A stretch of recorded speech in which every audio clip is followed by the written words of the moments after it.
All right, guys. Matthews ARC 34. Lots of hype around this bow, as always, with the launch of any new Matthews. Pretty much a whole new baby this year. So I figured that was going to be the case after the Lift X, being the same bow as the Lift with the new tuning system. This is new limbs, new cams, new riser design. Does take the same mod, which thank God I don't have to buy $10,000 in new mods this year. But a lot of cool features on this bow that I think they nailed it. Like, I've been waiting for a 34-inch bow from Matthews for a long time. The Lift was a great bow. It was not my favorite bow that they've made. That may be an unpopular opinion. There were some issues, obviously, early on in the original Lift with like the limbs, which that was a material thing. Matthews took care of that, not a big deal. But the limb angle and the amount of throw in the limb and the direction the limbs moved, like, it was just such an extreme bow. I've never seen as many Matthews come in the shop derailed as I did with the Lifts. If you torque that bow just a little bit on the letdown, it was really easy to derail that. And that, I think it had to do with, the angle, where that string was coming off the cam, the angle of the limb, the let off, the valley, all that stuff. This bow, they've addressed that, and we'll get into those features here. But as usual, we're going to do all your technical specs. We did the speed tests, but really I want to focus on, what they did differently and why they did that. So ARC 34, obviously 34 inches axle to axle. Came in pretty much right on out of the box. This one came in a little bit hot on the weight. It came in at like 71.2, but after I shot it, I don't know, I probably got 25 arrows through it. It came right into 70. So right at 70 pounds for the test today. 6.5-inch brace height, which love that. These bows, like, I measured the effective brace height, which we talked about in last week's video. You gain about a 1/2 inch. So 7-inch brace height at full draw. I mean, it's going to be a very forgiving, stable platform. You still have, so the riser design is different, clearly. You still have that real straight, stable riser, but I think the lines are a little bit nicer. It doesn't look quite as like an axe, and the limb angle is a little more forward-facing, which we'll get into why I like that here in a minute. 4.3 pounds. If I wasn't mistaken, I thought the Lift 33X was also 4.3 pounds. Like, it says that on the spec sheet, but people are claiming this is lighter when they weigh them. They weigh the same on my scale. Maybe it's just not sensitive enough. I don't know. But still, really light. For a 34-inch bow to be 4.3 pounds is crazy. A lot of new caging in this riser. They widened it out here. Obviously, you can get it from a 55 to an 80-pound peak weight. What I do like about this is it goes from 26.5 to 32 inches this year. So, it's going to fit almost everybody. They still have the Lift XD, I think, for their long draw, which will go out to 33.5. But 32 inches, 99% of people are going to be able to get into this bow. So that's awesome. You still got your stabilizer, your bridge lock stabilizer. They do have their new accessory, which is the integrated rear stabilizer mount. It is horribly expensive, so just avoid saying that in the comments. I'm not denying that.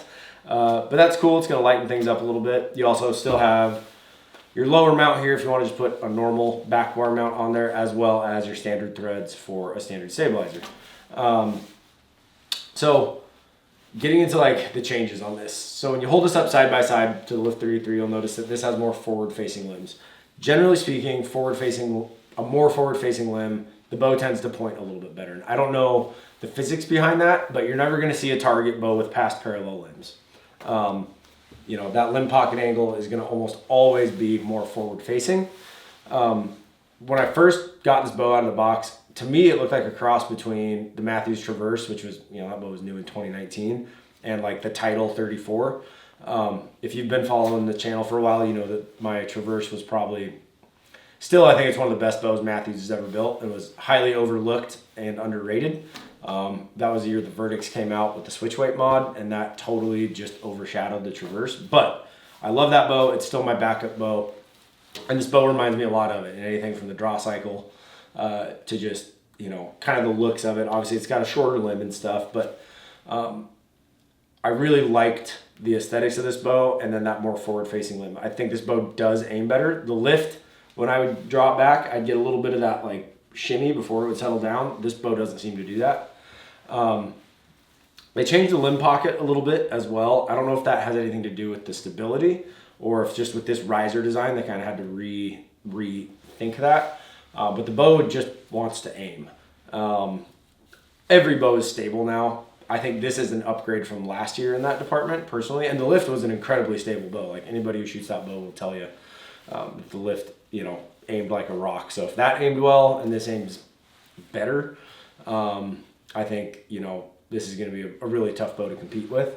Granted, this is right-handed. I'm left-handed, so I don't get the best feel of it. We haven't got any lefties in, but I am curious when we do. Like, I'm totally going to set one up and shoot it and really give it a run, because this is a bow that I'm really interested in shooting this year. I think it checks a lot of boxes for someone like me with a 30.5-inch draw. The string angle is already noticeably better. Far better than on the 33. Like it feels like a more vertical string angle than just an extra inch in axle to axle. So again, the loadout point with that new limb angle on the cams, and the loadout points, where the string comes off the cam at full draw, top and bottom, that distance, I think is greater than what it was on the lift. And yeah, the feel of the bow is really, really nice. So spec wise or speed wise, I was actually pleasantly surprised. I thought when they told me it was going to be a 34-inch bow, a month ago or whatever, I thought, it's going to be, low 330s. They rated it 343. I'll be honest, I didn't really think I was going to get close to that. I thought it was going to come in like the mid 330s. But let's get into the speeds here. So I got my little cheat sheet here that I wrote down, and I actually went through and I averaged these. So 525 grain arrow, 30-inch draw, 70 pounds. 279, which that didn't like blow my socks off, but it's good speed for a 525 grain arrow. 482 grain arrow, 292. That would be a very average weight arrow for somebody at a 30-inch draw, 70 pounds. So that's really good speed. 430 grain arrow was at 304. 400 grain arrow at 313, and then the 350 grain arrow I came out to an average of 339, so about 4 feet a second slower. There is no peep sight on this when I was testing. Obviously there is a string loop. Again, that was an average. I'd had a couple that came in at like 341, and then I had a couple that came in at like 337. Averaged out to 339.2 on the Garmin though. So then we dropped the draw length down to 28 inches, shot those same arrows. So at 70 pounds, 28 inches, 525 grain arrow was 260 feet a second. 482 was 272. 430 was 286. 400 was 297. And a 350 grain arrow was 314 feet a second. So, that 430 grain arrow out of a 28 inch draw, 70 pounds, be a really common weight. High 280s, mid to high 280s, solid. To have a bow in these specs, shooting those speeds is phenomenal in my opinion. Again, it's not blowing my socks off with the speed, but it was honestly a little better than what I thought it was going to actually come in at. So we got a couple other features this year, like their new stabilizer. This is not one of them, but they have the angled stabilizer. So if there's a little cutout in the stabilizer, if you want to run like I think it's a 7-degree down angle for your front bar, you can. Again, just more ways to kind of customize the feel of that. You can also just buy a quick disconnect that's an 8-degree down or a 10-degree down. It is a lot cheaper. That is one thing, and I totally understand. People gripe about the price of the accessories with the Matthews.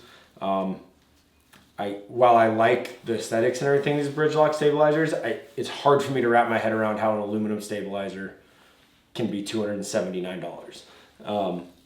But I guess they got to pay that pro staff somehow, right? So, but again, outside of that, I mean, the shootability of this bow, obviously you have the limb shift technology to tune it with.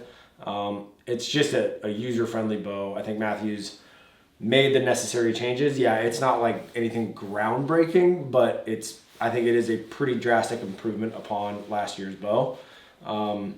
So I think this is going to do really well. I've heard great things about the 30s. I've only shot a couple arrows through the 30, but we did get some in. More will be showing up. And I've heard a lot of people are really liking that 30-inch bow as well. Now, when this goes head to head, like I'm curious as I do these reviews throughout the year, you know, this going head to head with like the Dart and Tritech and the PSE Mach 33 and the, you know, the Hoyt.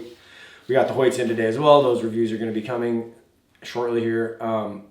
Curious to see how they stack up, kind of what people are seeing and feeling. You know, obviously everybody in the country just got these bows yesterday. So other than the pro staff that got them early, the proving ground bows that went out, nobody's really had a lot of time behind them. So things may arise in the future, just like with the first run of Matthews on the limbs, or on the first run of lifts, the limbs were an issue.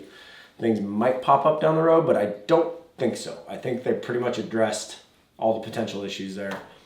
Matthews has not ever really been known for, you know, having unforeseen issues pop up in their equipment. So highly encourage you guys to go shoot one of these. You know, if you've got a lift or maybe a V3X or something like that, you know, this is definitely an upgrade, in my opinion. So if you're looking for a new bow, go down to your local pro shop.